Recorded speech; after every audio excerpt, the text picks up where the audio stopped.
All right, so what did you write down for the definition? A two-dimensional area that is defined in some way. You are my hero. Okay. A two-dimensional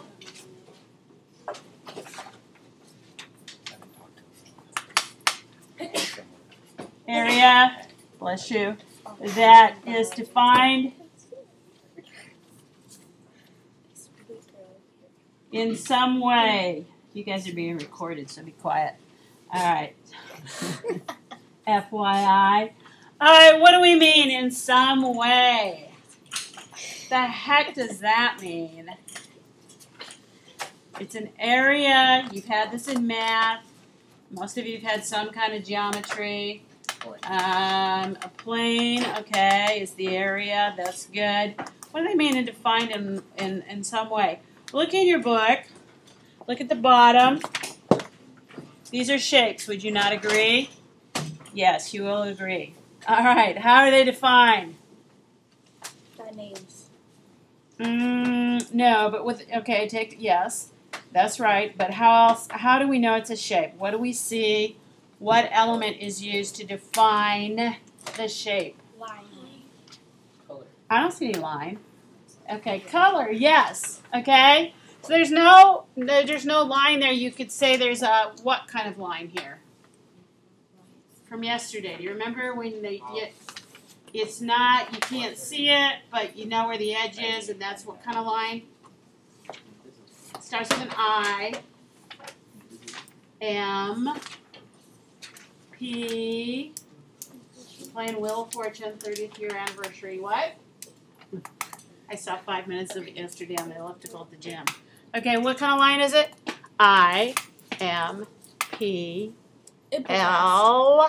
Implied. Implied, yes. So there's an implied line here.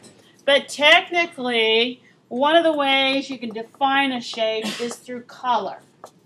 We know this is a circle because we see the color green in the way it's written, but there's no line here.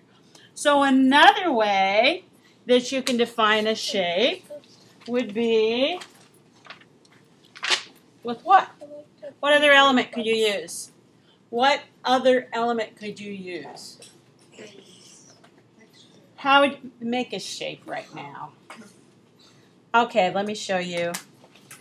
These are shapes, are they not? How did I define them? Line, okay? That would be another way you could define a shape.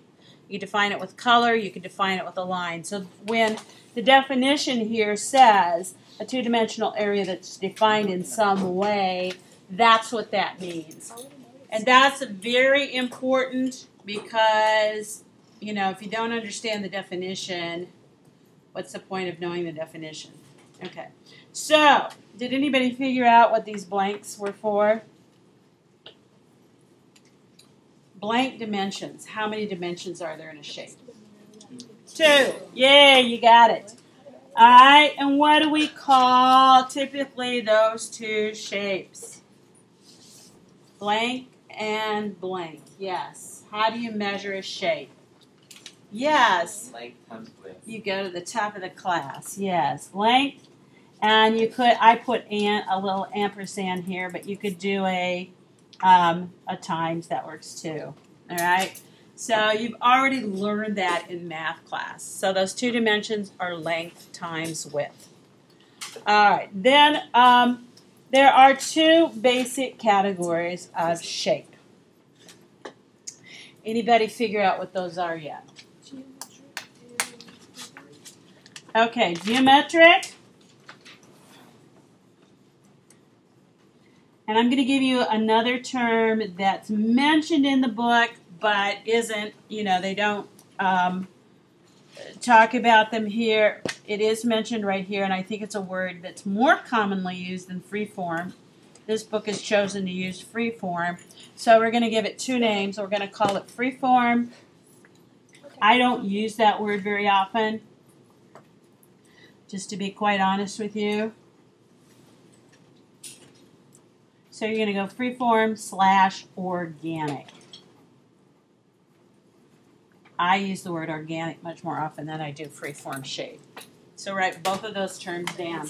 What does organic mean? Tell your partner right now, because we hear the word organic all the time. What do you think of? When you go to the store, it's organic. Organic's healthy. Healthy.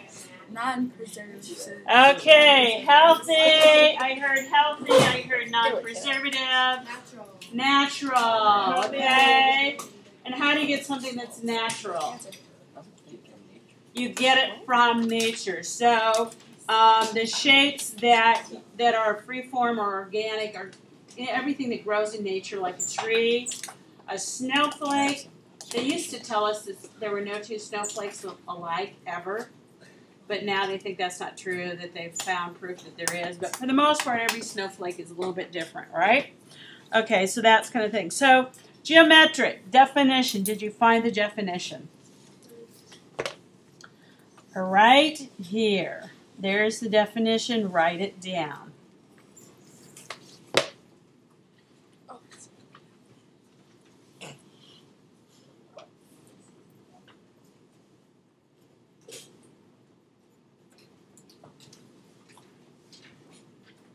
Leave a little room for an example or two.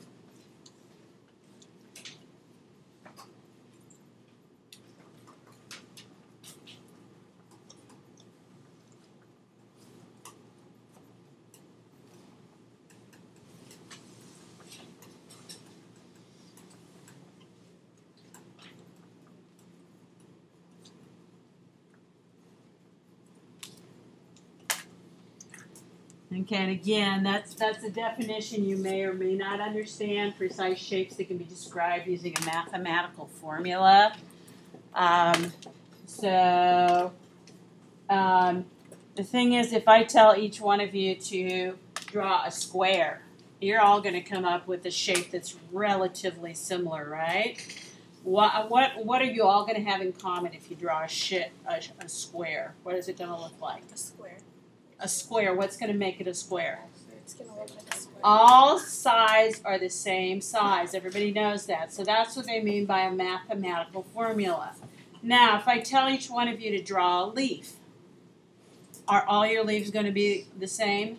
Mine will look like a square. No. All right. And if you pick up leaves, who hasn't done that? Okay, and look at them. They're similar, but they're all kind of different, right? They're not a precise. You can't use a mathematical formula. So that's one of the differences. So draw some examples with some geometric shapes. If you don't know any, there are plenty of examples down here on the bottom of your book. Or the bottom of page 98 is what I meant to say. So draw a few examples to help you remember. Circle, triangle, rectangle, trapezoid. I love trapezoids. I don't know why.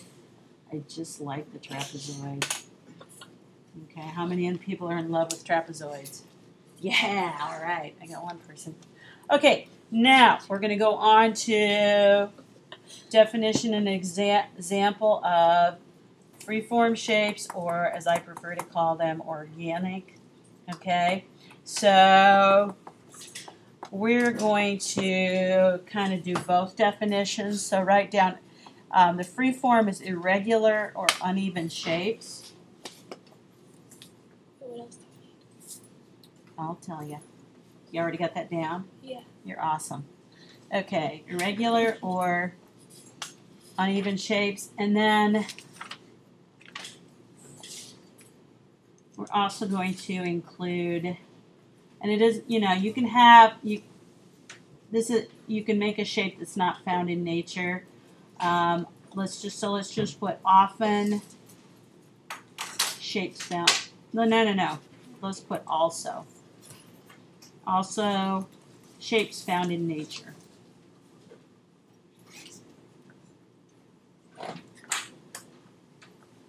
And that's where you get into the more organic. All right, so freeform is probably more when you invent your own shape, okay? And then shapes found in nature.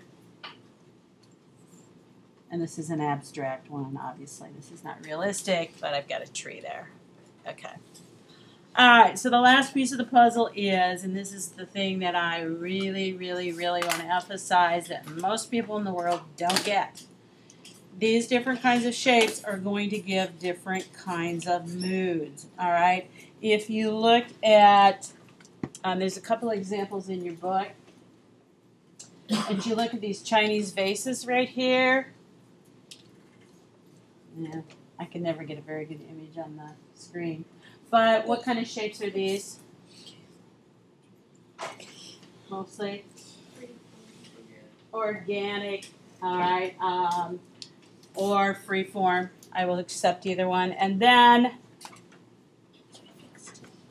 look at this example. This is an African American artist, John Biggers, and again, look at your book because you can see it better. What is he showing us? What's the content? What are the images? They're people, right? All right, and people are found in nature. But how is he changing them and making them more abstract? What kind of forms is he using? Or shapes, I'm sorry, shapes. He's using geometric, all right? So he's kind of changing the way we view that because of the geometric forms. How does that change? How does that change how we view these people? How would you describe them? What would be some ideas or moods that you're feeling here? Anybody? You don't have your papers either. I'm gonna have you. I don't know if there's good ones on this list or not. Let me see. See if we can find something. Oh, there's some good words on here. Look at your sheet. Okay, what?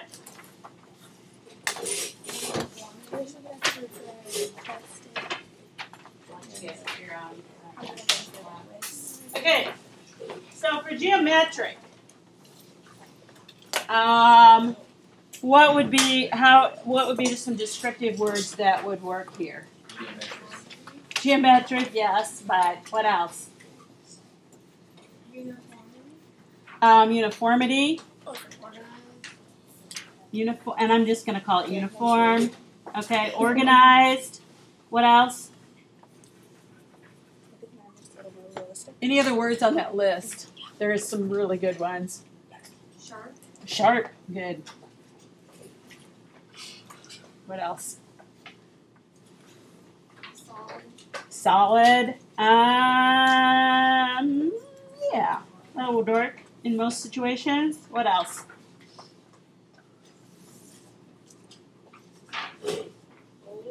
Bold. Okay. Does it have simple outlines? I would say yes. What about crisp? I like the word crisp. I think that works. Anybody else? Simple, you might say. Balance. Pardon? Balance. Balance. Yeah, for the most part they are balanced. Maybe the parallelogram, but that's kind of balanced. So, okay, good. Good. All right, now let's see. Pardon? Simple, yeah, I think it'd work. All right, what about on the other side of the fence, the free-form organic? Are there some words in there that you think might work? Smooth, all right, could be kind of smooth or, okay, what else? You could say, I don't know, that's also going to be geometric, so let's leave that one off the list for now. Rigid. I think rigid fits more here. Okay, because look at these. Rigid means something that you can't bend or something. So let's put rigid over in geometric. Energetic. Energetic could be. Vibrant. What did you say? Vibrant. Because they like stick out more than geometric shapes do. No, I just didn't hear what you said. What was the word you said? Vibrant. Vibrant. Varied. Okay. Complex. Yeah, they're probably going to be more complex. Natural. Things you find in nature, right? What else? I'm looking and seeing. Varied. Pardon? What? Middle? What did you say? minimal. I think that's more geometric. Because you know, you have the minimal amount of sides, the minimal amount of lines. Okay. Complex. Do we have that one? Yes. And there's other words that aren't on your list that we could use. I'm trying to think if there's any others that I think. Asymmetrical. Spelled with one S. Otherwise, you have a bad word. Okay. Organic, obviously, but okay, that's good enough. All right. Kind of relaxed. They're more relaxed. They're more laid back. All right. So there's your notes. Now, as an example, I'm going to show you real quickly a notes that I just kind of threw together one time. As an example, and some of you are really doing a good job of getting this, but just in case you're still kind of scratching your head. All right, you see how I changed my notes to be more creative? I was so going to do that too. Okay, I made the geometric chart side very, very geometric. I used geometric shapes for the organic freeform. I used here. Here I don't have descriptors. That's an earlier chart when I didn't used to do that, but I think it's very important. The other thing is I changed the placement of the heading, so you don't always have to go from top to bottom. I separated it into the definition, connected this to the definition, and then down below I talked about the two types. So that would be an example of how you can be creative with making your graphic organizers. Okay, then, so that's number 7. Number 8. Now, hopefully you guys are getting the idea of a composition. Okay, the assignment for number 8 is to do a composition using organic shapes. This is how you're going to label it. I don't know if I've been clear enough about labeling. Ideas, moods, communicated, and I chose nature. You could use natural, gentle, flowing, soft, whoops, gentle. I made these in a hurry. Teacher messed up again.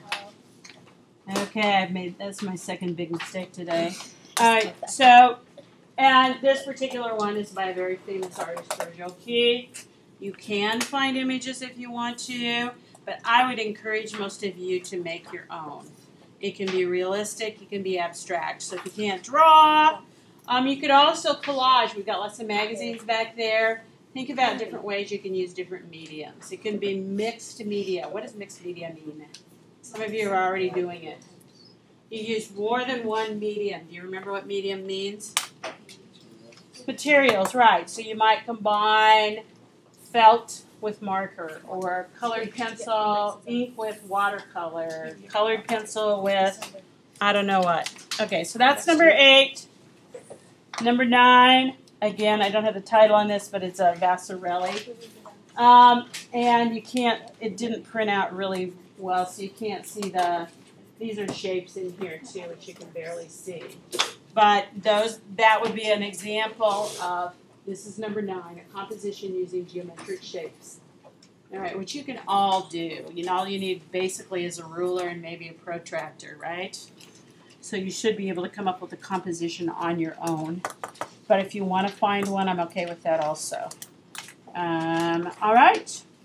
That is what I have today, 1 through 10. Now we're up to number 9, right? And it's Thursday. Friday, I'm going to do 10. I will try to be brief. And 1 through 10 are due on Monday. But anytime you want your work to be graded, some of you have already graded your covers. If you're ready for the next thing, just get a hand. The hands are over there, the helping hands. Put them on your desk and we'll come around and grade them. Okay? So you don't have to. I know. You're going to have to work really hard. Okay? So do we do like 6 of them tomorrow, or? Yeah, you've been doing homework. All the notes are assignments. You probably have homework to do. We got Those like people 3 that are today. keeping up are the ones that are doing homework. Yeah, I don't know you do. That's how this class is different. I don't give you homework assignments.